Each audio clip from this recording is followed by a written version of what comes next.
검찰이 이재명 대표를 부른 이유는 크게 세 가지입니다.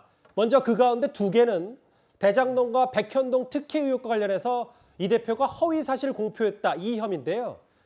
이재명 대표의 과거 발언을 다시 한번 들어봐야 될 것 같습니다.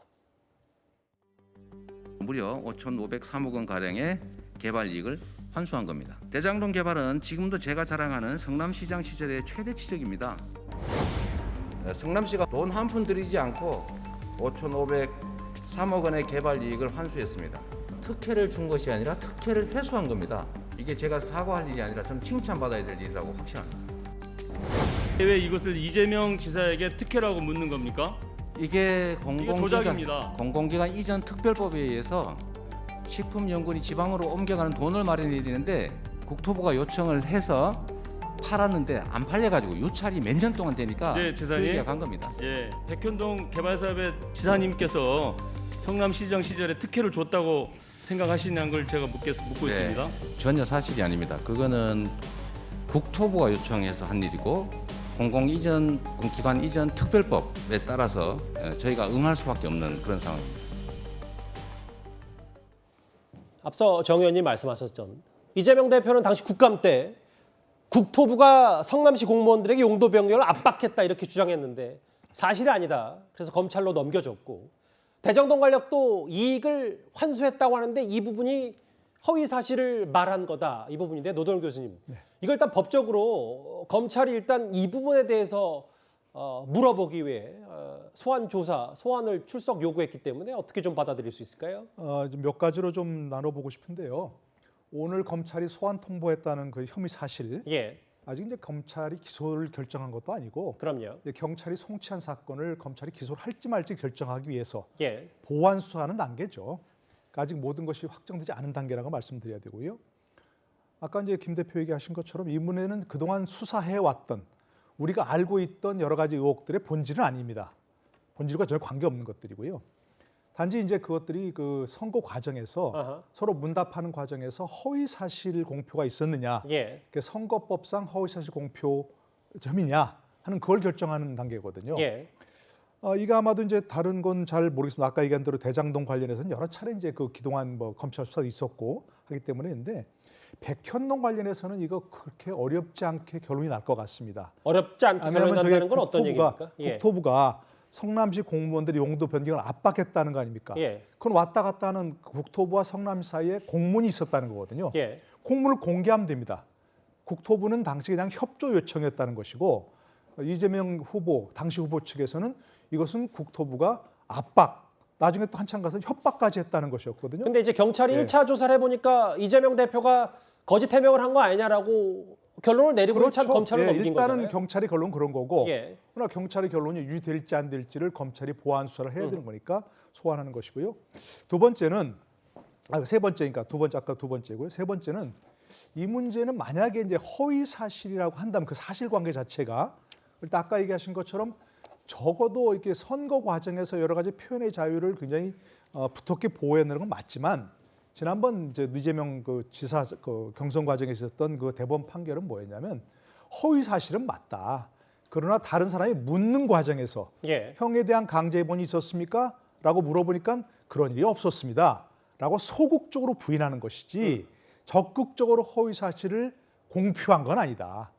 이게 이제 허위 사실 공표죄라는 그 공표라는 것에 방점을 찍었던 거죠. 예. 근데 이것은 공표합니다. 본인이 분명히. 그러니까 지난번 무죄 나온 것과는 사정이 다르다 이 말씀이신 차원이 거죠? 다른 겁니다. 예, 본인이 아까 얘기했잖아요. 국토부가 성남시를 압박해서 용도 변경을 해줄 수밖에 없었다 얘기한 거니까 만에 하나에 기소가 된다면 지난번 허위 사실 공표죄와는 차원이 다른 것이다.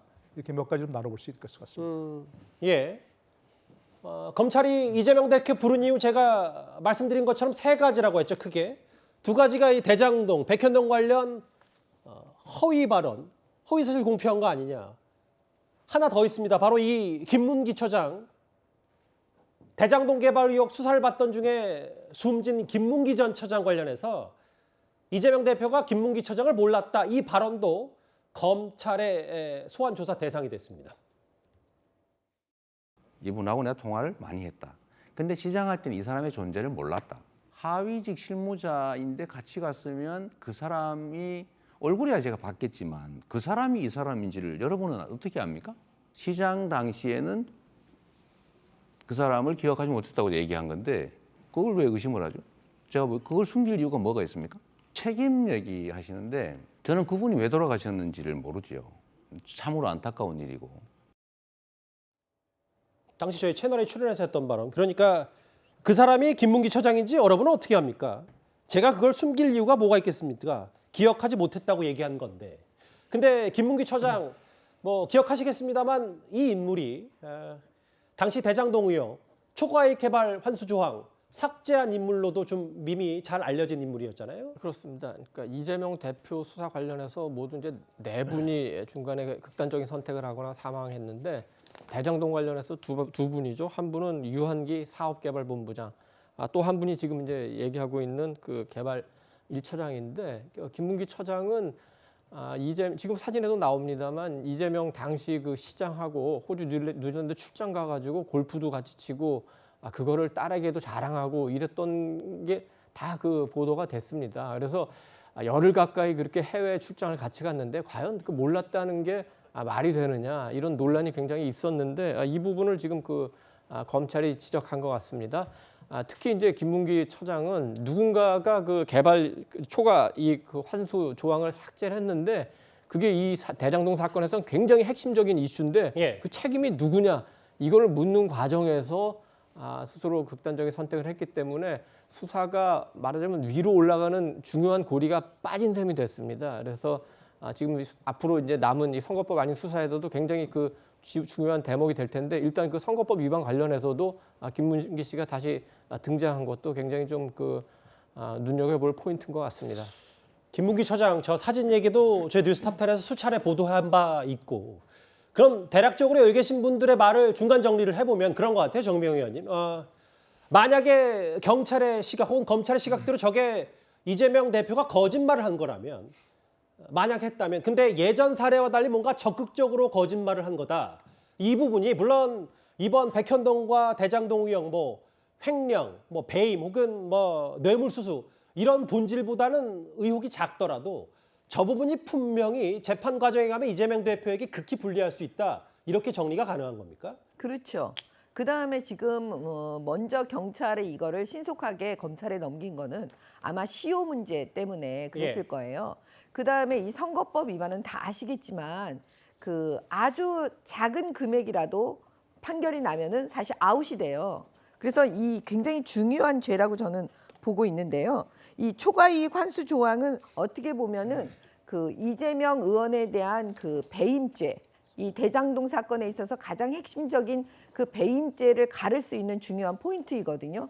근데 그 부분을 지금 핵심적으로 가지고 있는 증인이 어떻게 보면 극단적 선택을 하게 된 거예요. 그러니까 수사기관으로서는 굉장히 어떻게 보면 어려운 선거가 될 수가 있어 버려진 거죠, 결과적으로. 어려운 수사가. 네. 그런데 지금 제가 봤을 때는 뭐냐면 그 백현동 사건이나 지금 이 김문기 씨 사건은 그 경찰이나 검찰에서 그 허위 사실로 입증하기 별로 어려워 보이지가 않아요. 왜냐하면 일단은 그 사진이라는 증거가 일단 남아 있어요. 예. 이분은 안 계셔도 사망하셨지만 그 다음에 또 두 번째는 뭐냐면 그 국토부가 뭐 협박을 했다. 국토부가 압박을 해서 했다. 이런 부분들은요.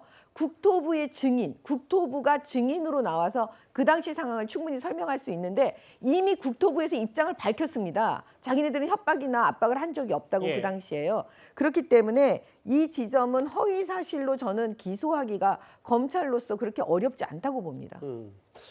일단 앞서 저희가 박성준 대변인의 긴급 브리핑 내용도 전해 들었고 정치 보복이다, 협박이다 이런 강한 단어를 썼는데 읽어보겠습니다. 뭐 사실 전쟁입니다라는 단어로 일단 뭐 대략 야당의 반응을 유추할 수 있겠지만 좀 더 자세하게 읽어보면 검찰이 터무니없는 이유로 소환 통보를 했다. 묻지마 소환을 자행했다.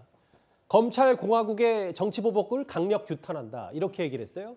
김주일 대표님 이 말은 어떻게 평가하십니까? 그러니까 야당의 입장에서 아까 제가 말씀드렸듯이 이 사안들이 진짜로 엄중한 사안이면은 정말로 대표라도 나가야 되겠죠. 그런데 이거를 지금 이렇게 소환 통보로 뭐 기소는 아니고 소환 통보긴 합니다만 그러면 이제 소위 말해서 민주당 내에 자중질환을 일으키기 위해서 검찰이 지금 무리하게 소환 통보를 하는 거 아니냐. 아까 제가 말씀드렸지 5,503억은 2018년에 이미 종결이 된 사실상 사안이고요. 노동희 교수님이 말씀하셨지만은 그 백현동 건은 분명히 이거는 법적으로 다퉈볼 만한 여지는 있기는 합니다. 왜냐하면은 압박으로 느꼈을 수도 있으니까 그때 당시에 성남시 공무원들은 그게 압박인지 아닌지. 근데 제일 황당한 거는 김bun기 씨 아느냐 모르느냐예요. 저는 알았을 가능성 배제할 수 없습니다. 근데 그거는 정치적으로 책임질 일이지. 그러면 검찰이 관심법으로 기억이 안 난다는데 어떻게 뭐 모를 수가 있느냐라고 해서 이거를 할 수 있는 기소를 할 수가 있나요? 그러니까 이런 부분들이 뭐 그러니까 경찰이 우리가 모르는 혹은 뭐 검찰이 저희가 모르는 뭐 어떤 증거를 갖고 있을 가능성도 아예 배제할 수는 없죠. 뭐 배제할 수는 없는데 이 부분은 좀 황당하게 저는 느껴집니다. 그러니까 이런 거를 소환 통보를 한다라는 게 이미 뭐 증거는 다 옛날 사진이 있으니까 그러니까 이런 것들이 이제 민주당 쪽에서는 정치 탄압이라고 충분히 이제 느낄 부분이에요. 그래서 저는 엄정하게 수사를 좀 잘했으면 좋겠는데 이런 거 가지고 좀 소환 조사하는 거는 조금 너무 좀 열심히 하십시오.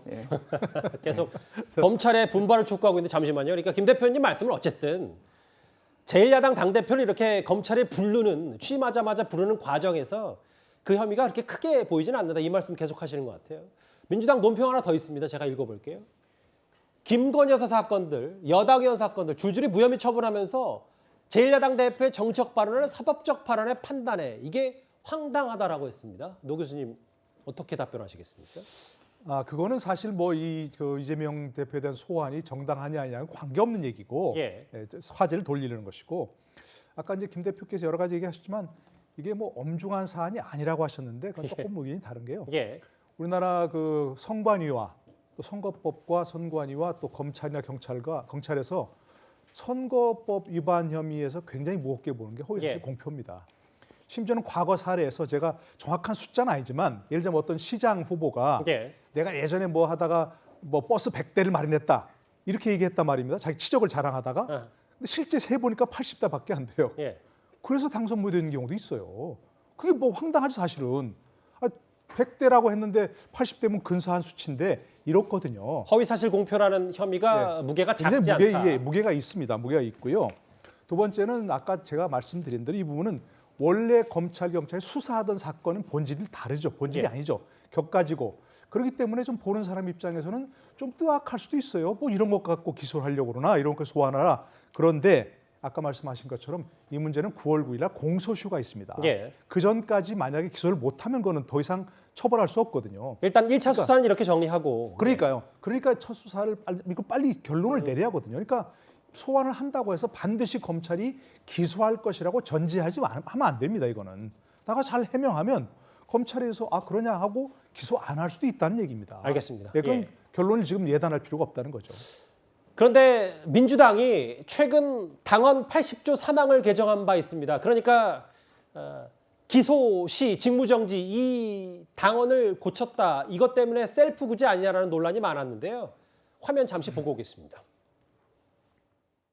여당일 때는 저는 뭐 상관이 없는 조항인데 야당이 됐는데 지금 검찰 공화국이라고 불릴 정도로 검찰의 예를 들면 지나친 권력 행사가 문제 아닙니까? 여당의 정부의 야당 침탈 루트가 될 수 있다라는 점에서 저는 기소만으로 하는 것은 적절치 않다. 친명이냐 비명이냐의 문제가 아니고 단순히 기소되었다는 이유만으로 불이익을 줄 거냐 하는 문제는 조금 신중하게 저희가 들여다볼 필요가 있는 문제이다. 저희가 이재명 대표의 사법 리스크가 본격적으로 현실화되는 거 아니냐는 얘기도 좀 잠시 했는데 이도원 의원님. 그럼에도 당원이 고쳐졌기 때문에 만약 이재명 대표가 기소, 그러니까 재판에 넘겨진다 하더라도 당대표직도 유지할 수 있고 뭐 이걸 두고 또 한 번 또 방탄 얘기 나올 수밖에 없는 구조입니까? 어떻게 받아들이세요? 뭐 그러니까 첫 번째 방탄 의원직, 두 번째 방탄 대표직, 세 번째 방탄이 이제 당헌 80조 사망인데 요번 것만 따지면은 제 생각으로는 80조 3항 갈 것도 없이 80조 1항에 의해서 대표직을 유지할 것 같습니다. 80조 1항은 정확히 뭐죠? 80조 1항은 그 부정부패 혐의로 그 기소될 경우 사무총장이 당직을 정지할 수 있는데 어제 이재명 대표가 사무총장을 임명을 했죠. 조정식 의원 5선이고 굉장히 뭐 온화한 인품의 소유자긴 합니다만 이분은 어느 면으로 보더라도 그 이재명 대표의 당직을 정지시킬 분은 아니라고 아마 민주당 분들은 다 그렇게 생각할 겁니다. 일단 뭐 그렇게 갈 수는 있겠죠. 그렇지만 그 이 대표에 대한 기소가 기소나 이런 게 물론 아직 기소한 건 아니지만 이 건만 갈 수 있는 건 아닙니다. 지금 앞으로 선거법 말고도 대장동, 백현동 특혜유익과 관련된 여러 가지 본안 수사, 성남 FC 후원금 관련 수사, 그다음에 이번에 뭐 또 그 일부 송치가 됐습니다만 법인카드 유용 관련된 의혹, 그리고 변호사비 대납 이런 의혹과 관련해서 수사 상황에 따라서 얼마든지 처음, 두 번째, 세 번째 기소가 이어질 수 있기 때문에 건건이 그 사무총장이나 건건이 80조 사망에 의해서 당무위원회가 그거를 막을 수 있을지 그건 좀 더 두고 봐야 될 것 같습니다. 김준일 대표님, 예. 마지막 질문 드릴게요. 다음 주 6일이더라고요. 이재명 대표 소환 날짜가 검찰이 얘기한 게 화요일인데, 근데 지금 뭐 최측근 보좌관도 전쟁입니다라고 했고, 뭐 정치 보복 아니냐, 김건희 여사 사건은 그렇게 부연. 그러면 이재명 대표가 물론 뭐 정기국회 지금 시작이 됐습니다만 검찰의 출석 요구에 불응할 가능성도 있어요?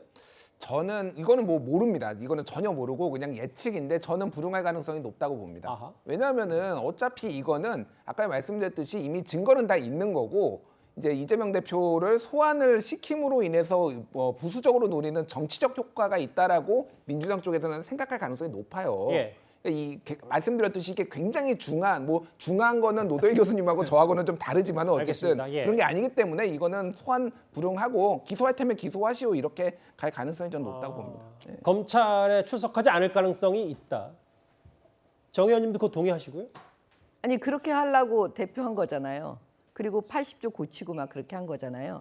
근데 제가 볼 때는 그 조국 전 장관 그 사태처럼 국민들 두려워해야죠.